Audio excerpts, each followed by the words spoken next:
Starting to rain, man. Starting to rain, but check this out. All right, check this out. Those are all my cutoffs, dude. On my way up here, there's a saw on a lanyard. But the whole idea is low and slow, man, you know?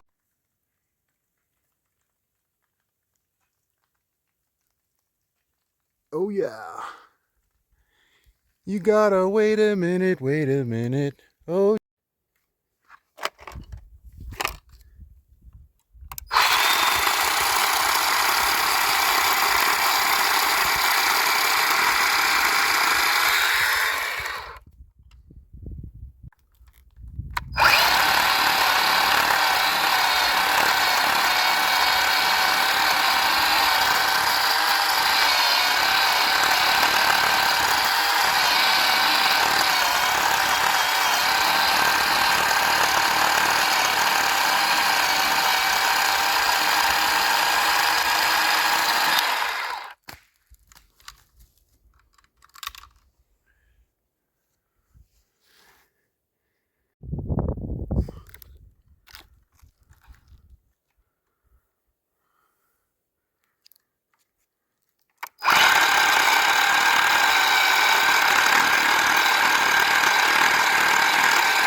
So I wanted something light for tree climbing. Like something really light, something light that like I can't even, I mean, it's feels light. Can't even feel it. Um, and something that was gonna be sufficient for cutting limbs. And it's barely, you know, this little $75 saw is, I think it's a good, I mean, maybe a good ground saw for doing some quick pruning, you know. Like if you got a gorilla pile of big pine branches and they're all tangled and you need to go in there, or if you're doing groundwork and you need to make a couple cuts here and there, it's not a fast cutter, and it's pretty bouncy. Okay, so check this out. Two-handed, much better. Okay, maybe I just revised my opinion a little bit more. All those cuts you saw today were one-handed cuts, so a little bit bouncy. Uh, Chain speed was a little bit low, and the saw's a little bit light for that, for doing one-handed cuts. I mean, I like, when I'm doing a one-handed cut, I like to have a little bit of weight on there and a little bit of chain speed. The other thing is, if you want to cut your branches real fast so they snap off and jump good, that's not the saw. Sorry. It's a slow saw, slow chain speed saw. Good torque, but slow chain speed. That was running on the 3 amp battery, and it was like at 0.6, 0.7, 0.6, 0.7%, 60 to 70%, like I used a little bit yesterday. So if you put a 5 amp or an 8 amp on there, it'll give it a little bit more weight and will probably up the chain speed. I noticed that as you put bigger batteries on, there just seems to be more there, more juice. I was running that saw on an Oregon chain that I touched up just a little bit this morning. You know, I did like a 3-pass touch up on each link, and I like it because it's light. But I don't know if I would use it for production work. I mean, you might be able to get away with it if it was an emergency, or if it was kind of climb where you just wanted a really light saw and maybe it was softwood, you know, like aspen. You know, it'd be a great saw for an aspen climb because you don't want to take too much weight up into an aspen tree. It's just not it's not fun, you know. It's a snappy tree. And so if you want a light saw that does good with softwood, that's great. It would work. It would work pretty good. Aspen branches tend to be relatively small too, you know, just for limbing. What else? Oh, all the branches I took off today, except for like one, were dead, and so all the cuts next to the stem were like full of resin. So that's another thing. That's how that saw handles when it's a resin wood, which is, you know, resin wood is just, it's like cutting through really hard wood. So yeah, I like it because it's just light. It's light. It's easy to maneuver. It's actually kind of long. You know, it's a little bit long, so I can rest it. I can rest it pretty good. Rest good, dude. Here, check this out. Let me see if I can show you this.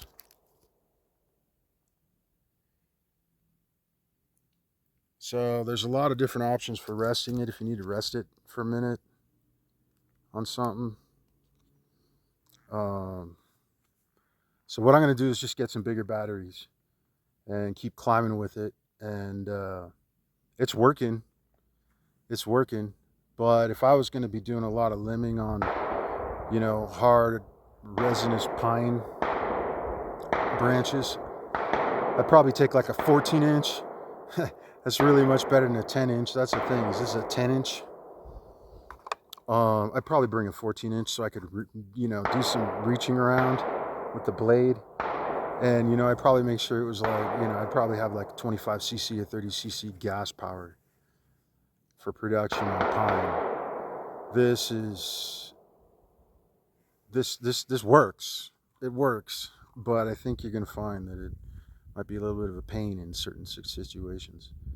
If you're doing a lot of two-handing, if you're doing groundwork, yeah, it's pretty dope. And you know, like I said, it's the 3 amp hour battery, so it's gonna be a speedier, heavier, a little bit heavier saw on a 5 or an 8 amp. But you know, I already had the Bauer system, and so I spent $75 on it. For $75, put an organ chain on there, keep it sharp. It does okay. It does okay. If you're looking for a super ultra light climbing saw, you know, and you don't want to put a lot into it, Harbor Freight, Bauer, run a 5 amp or an 8 amp battery on those things. That's the other thing, is if you're going to work all day, man, I suggest three or four batteries, just because when the battery gets down to like 30%, the saw starts to really, you know, it starts to lose production value. So what I would do is I would have like 4 batteries charged up, and I would swap them out, like, I don't know, every half an hour or something, and just keep swapping them, you know, because the thing about e-saws is you really want it to be, I honestly, with e-saws, I want it to be operating the top 40-50% of the battery, and then boom, swap, and then charge, you know, maybe go down to 30%.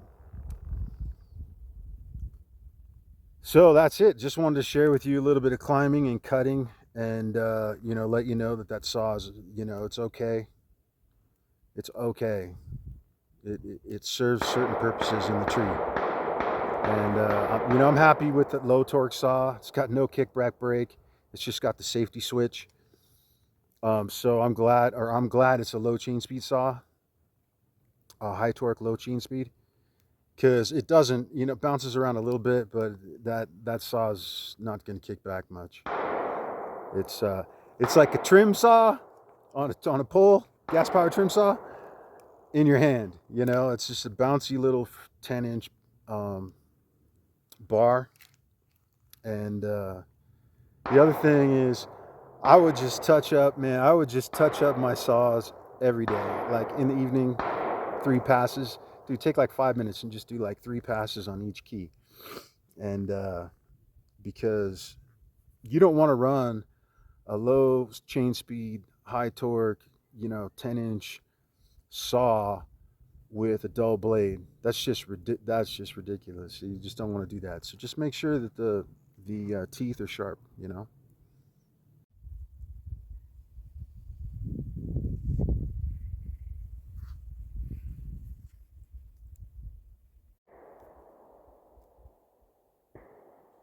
Beautiful day, man.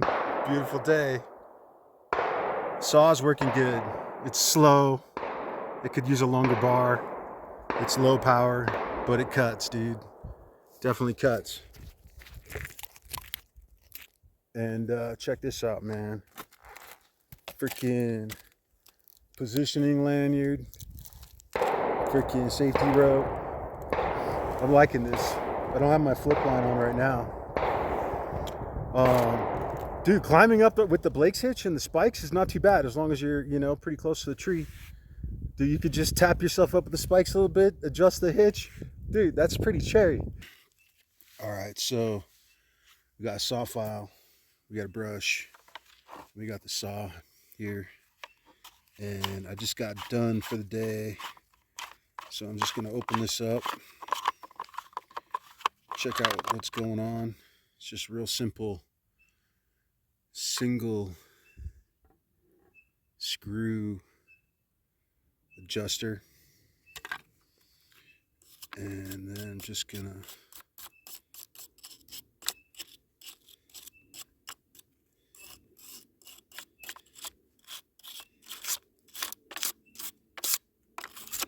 clean out everything here.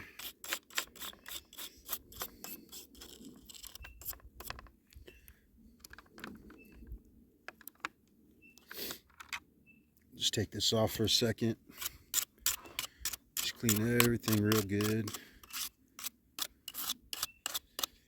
You know, it's just a little Fisher Price like saw. I noticed the plastic seems to be a little bit soft, which I kind of like. Probably less likely to crack. Doesn't seem to have much glass reinforcement in it. Definitely feels more like a toy than anything else. Let's just clean that up, clean the sprocket up good. And then this is just simple.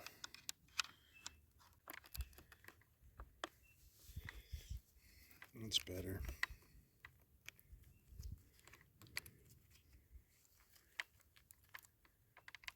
Okay. And we'll just brush this off a little bit more. So I like the oiler on this saw. It's kind of a conservative oiler. It's a low chain speed saw, so the oiler doesn't flow like super high rate.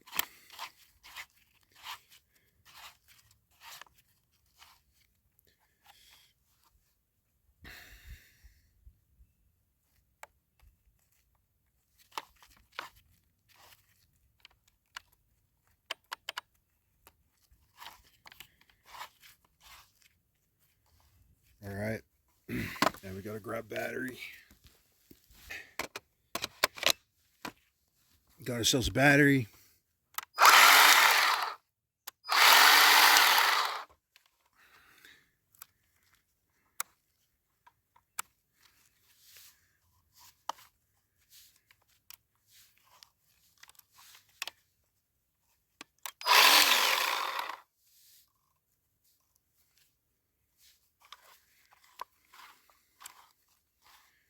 So I find that if the chain is loose like that, you just back this off a little bit and it'll reset it.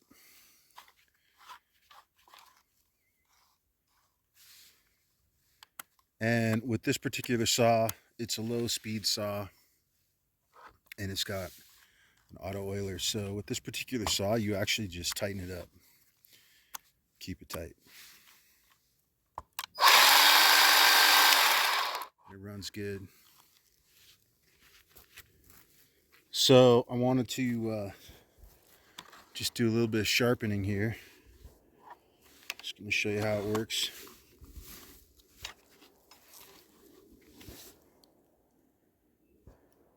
Things are bouncing around a little bit, aren't they?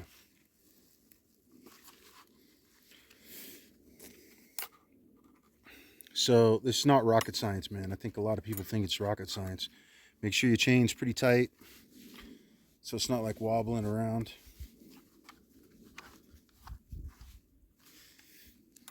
And then you get the right kind of file. You just match the file to the chain, man. You could just look it up online. And there's a guideline on there, which is kind of helpful. So you can take the file and put it up against the guideline and then just drop it over the front gently like that.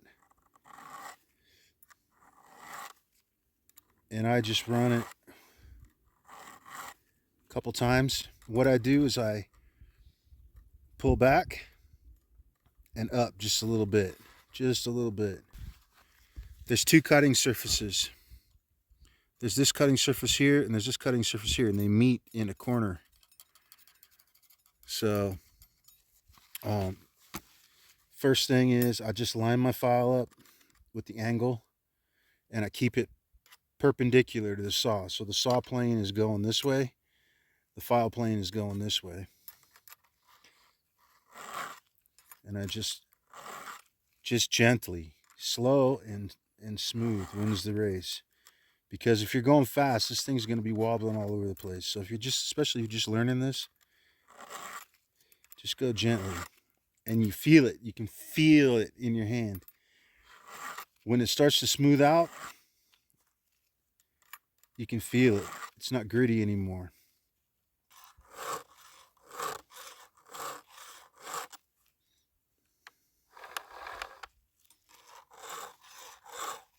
Touched that one before.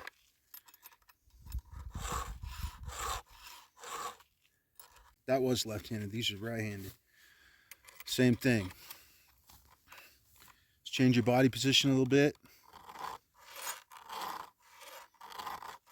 And you sit behind the saw, and you just get used to doing left and right hand. And on your non-dominant hand, your weaker hand, just go slower, man. You know what I'm saying?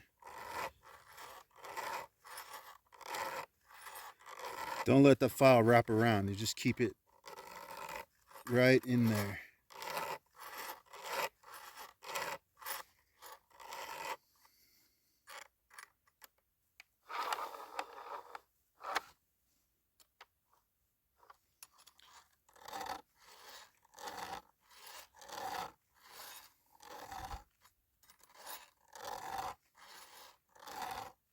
Okay.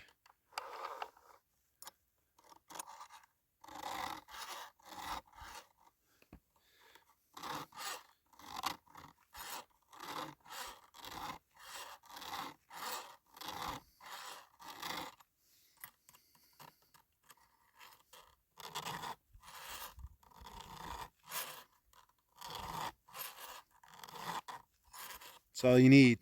You can feel it biting in there, and you just move it slowly forward. There you go. Not too complicated, really. I mean, people use file guides and all that kind of stuff. I suppose that's useful, man. If you got to take a lot of material off your chain all at once, you don't want to do this all day. But if you just touch that sucker up,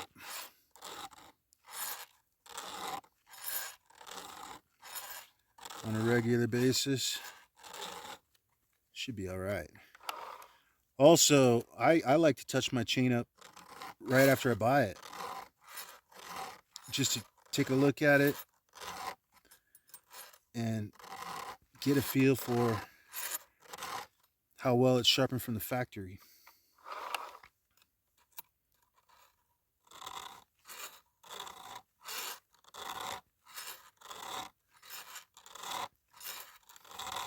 So, slow and smooth wins the race.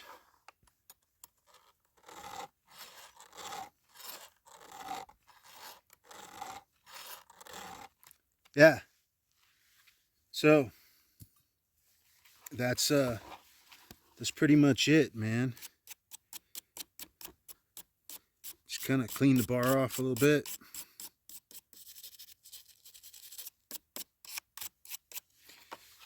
Flip it over.